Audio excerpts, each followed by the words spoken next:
Sobat Gemilang, ketemu lagi bersama podcast Cendol Dawet. Sekarang bersama saya Melitia Silviandoni dan juga CEO kita Bu Sri Sudarwati. Baik, sekarang kita akan membahas tema yang tentu saja sangat viral. Pastinya juga Bu Wati dan juga teman-teman semua yang lihat ini pasti tahu. Oke, langsung saja sekarang kita akan membahas tema tentang merancang program sekolah yang efektif. Langsung saja ya Bu. Untuk pertanyaan pertama nih. Untuk kejadian kecelakaan itu, apakah masih efektif atau bagaimana menurut Ibu buat kedepannya? Ya, terima kasih Tia. Saya mengucapkan innalillahi wa inna ilaihi raji'un, ya, turut berduka cita untuk semua keluarga dari yang mengalami kejadian kecelakaan saat studi tour SMK, sebuah SMK.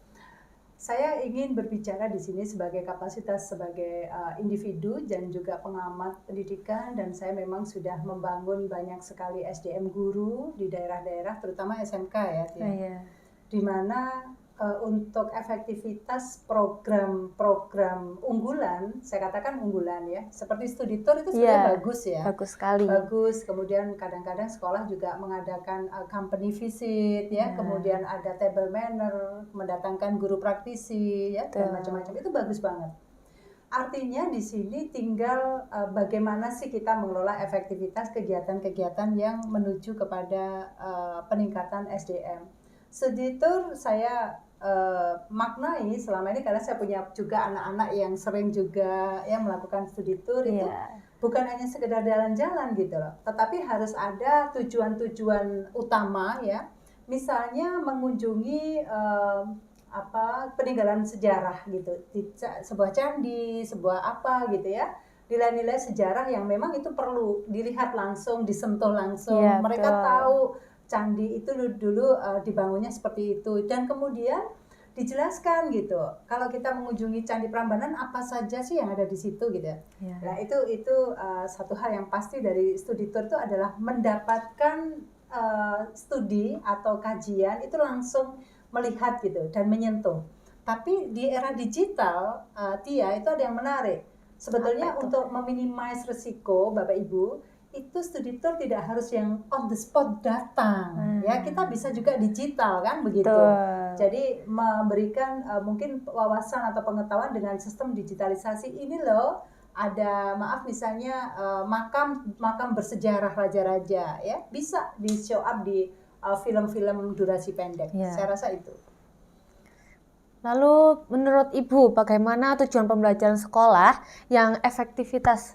Berikan contoh seperti apa dari pandangan Bu Wati sendiri sekarang? Artinya tetap sih untuk efektivitas program ya, lebih ke programnya itu seperti tadi saya sebutkan table manner perlu, tetapi yang lebih penting lagi mannernya.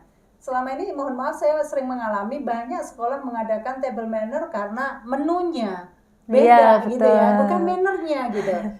Di mannernya itu kan bagaimana kalau misalnya mau bersin di meja jamuan makan bersama, bagaimana setelah kita selesai dan kemudian apa sih yang harus dilakukan, melipat tisu, kemudian menepuk-nepuk muka ya untuk mengelap itu kan. Nah seperti itu. Kemudian lagi sebetulnya bagus loh program-program sekolah, cuma eksekusinya bagaimana ini? Ada yang namanya teaching factory. Ketika kita beneran mau mendampingi teaching factory juga kadang berbelok arah gitu. Ini yang saya dapetin. Maka penting bagi kita sekarang semuanya saja ya, tidak hanya para guru, para kepala sekolah, tapi masyarakat lah. Berikanlah dukungan terhadap efektivitas program-program sekolah seperti itu. Karena tanggung jawab pendidikan itu bukan hanya pada guru dan sekolah, tapi pada masyarakat secara luas. Saya rasa itu, Tia. Dan untuk sekolah yang masih menyelenggarakan studi tour tidak usah berkecil hati ya. Saya mohon juga masyarakat dan terutama netizen ini ya, jangan melakukan judge lah ya, jangan melakukan judgement seolah-olah ini menjadi kesalahan satu dua pihak. Tapi kita coba evaluasi bersama. Kalau masih efektif ya dilakukan lagi, dievaluasi dengan memberikan peningkatan kualitas, misalnya fasilitasnya ya. Kemudian harga ya, tidak memberatkan orang tua. Mohon maaf memang saya pernah mengalami dan menemukan sekolah itu carinya itu yang murah gitu ya. Kalau murah mau safety bagaimana sih gitu ya. Tetapi tentu di sini bisa lah dicoba dikalkulasi ulang, mungkin sekolah juga secara transparan gitu ya, memberikan juga asuransi seperti itu ya, kalau memang berkemampuan. Dan pastinya saya berharap sekolah sangat kooperatif untuk tidak meminta cashback, ini juga masalah ya. Karena cashback nih. Karena biro travel banyak yang juga menyampaikan itu, sekolah maunya harga sekian, minta cashback sekian, ini juga masalah. Mungkin saya ingin memberikan dukungan moral kepada program-program sekolah yang tetap harus produktif dan efektif dijalankan. Mari kita dukung antara komite sekolah, antara kepala sekolah sebagai lokomotif ya, menarik gerbong yang namanya sekolah ini, ada guru, ada siswa ya, dan semua personal yang terlibat di dalamnya untuk secara transparan menjalankan visi dan misi sekolah ini sebagai praktek ibadah. Itu saja dari saya. Iya. Berarti intinya itu kalau misalnya sekarang kan lagi viral nih masalah kejadian kecelakaan atau apapun itu. Nah, kalau untuk kedepannya maksudnya Bu Wati, kalau misalnya nggak bisa untuk memberikan fasilitas yang terbaik untuk berangkat studi tour, bisa saja langsung jadi dilihatkan sebuah video gitu. Bisa online. Video ya, online yang secara digital. Jadi nggak usah harus pesen ini, biaya segini gitu ya Bu ya. Iya, jadi itu sebetulnya sudah banyak sekolah juga yang melakukan itu, dan terutama adalah sekolah-sekolah yang memang sudah bagus ya digitalnya. Jadi juga hemat biaya juga. Efektif itu.